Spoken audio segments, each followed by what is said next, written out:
আচ্ছা, আমাদের কাছে আপনাদের কিছু প্রশ্ন এসেছে, প্রশ্নগুলো খুব দ্রুত নিয়ে নেই।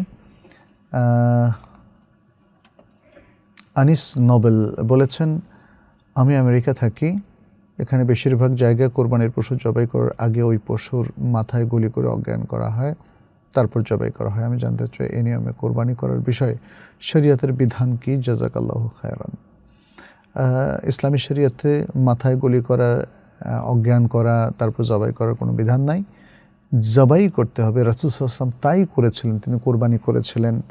তিনি বিদায় হজে ৬৩টা কোরবানি নিজের হাতে করেছেন। আর তিনি অন্য সময় যখন ক্যাবশ মানে হৃষ্টপুষ্ট ছাগল যখন তিনি জবাই করতেন, তখন তিনি বলতেন, হে আল্লাহ, এটা মুহাম্মদের পক্ষ থেকে, মুহাম্মদের পরিবারের পক্ষ থেকে, উম্মার পক্ষ থেকে।